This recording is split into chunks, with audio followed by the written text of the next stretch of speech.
of entertainment and enlightenment. This is the Glenn Beck Program.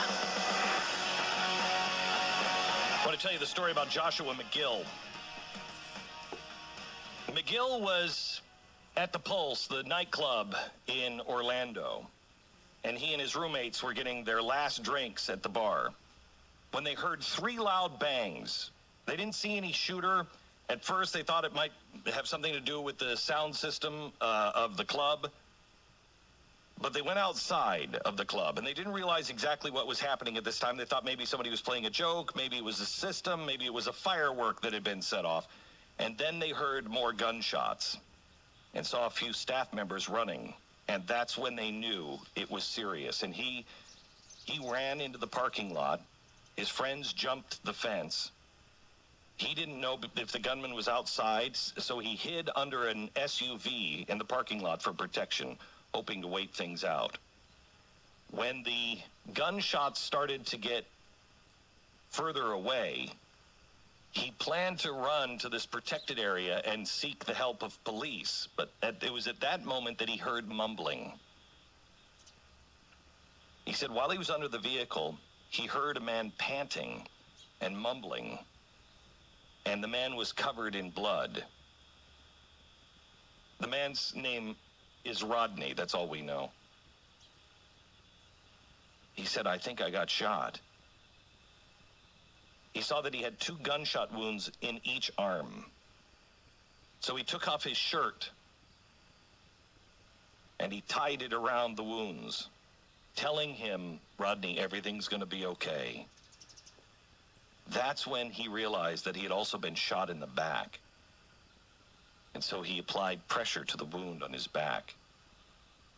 After he had tended to the wounds, he went and he guided Rodney through the parking lot, bringing him directly to an officer, and they took him to emergency room. McGill was still there applying pressure to the man's back the entire ride to the hospital. While this was happening, McGill's friends, they went home. They got home safely.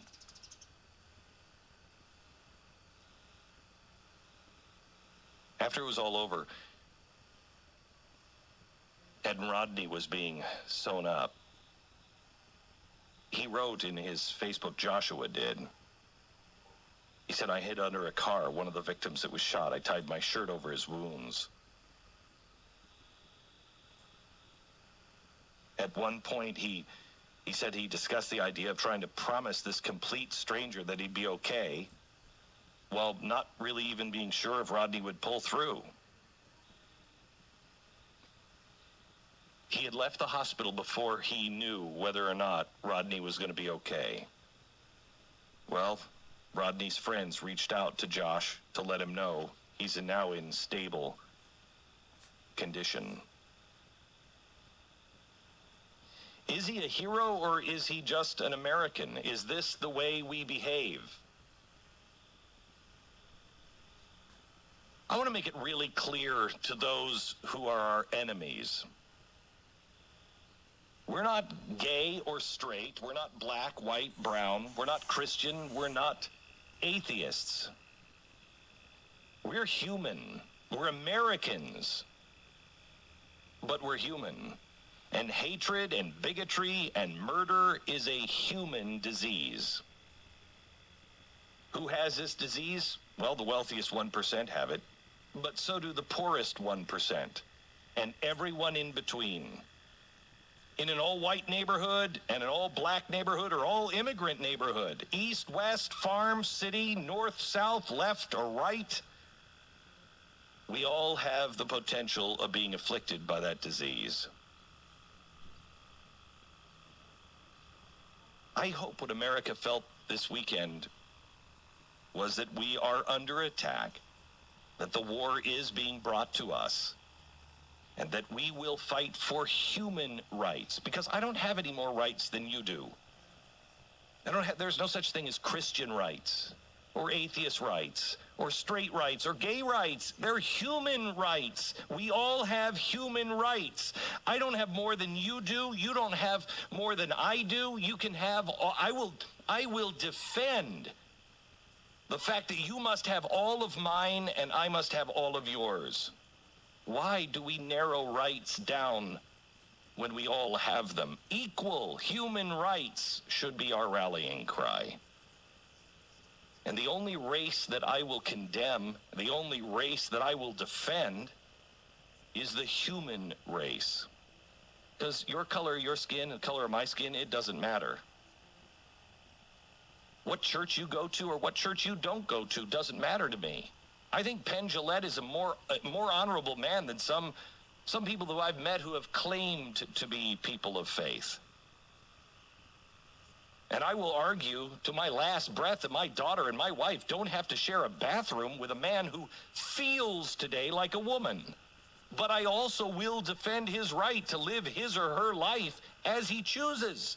And I will stand in front of him as a shield if someone chooses to persecute him. I'm a Mormon, but if they come for the Catholics, then I'm Catholic. I'm a Mormon, but if they come for a Jew, I'm a Jew. If they slaughter the peaceful Palestinians, then I'm a Palestinian. The Muslims who are crying out to us and our government, help us in our own American communities.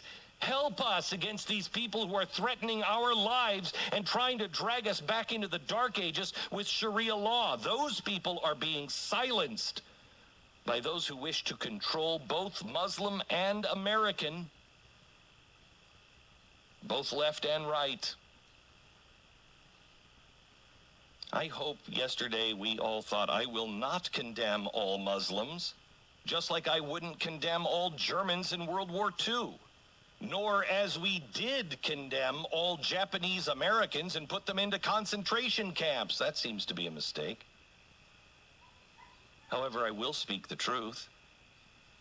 Islam, as practiced by the majority of Muslims in the Arab world who embrace Sharia law or who embrace Sharia law here or in Europe, are evil. Sharia law is evil, and it is a plague on mankind, on women, on children, on gay, on straight, on Muslim, and not. If that makes me an infidel, I wear it as a badge of honor. I want you to understand, these things that I say now, these things that hopefully you have said over the weekend, are going to take greater courage to say out loud as each day passes, with the majority of Americans remaining silent or their face buried into their social media, and our political parties and media remained, if I may say politely, misguided. Lies, fear, manipulation, the thirst for power, they don't belong to one political party or another. I mean, how many, 65% of Americans that are like, really? These are our choices? These two, that's what we have to choose from. Why do you feel that way? Because it doesn't belong to one. The bad things belong to humans. Not one race, not one class, not one creed, not one party. Totalitarian tendencies, corruption, a twisting of God, and what God what God stands for. That's not one religion and not the others. All of these things are part of the human race.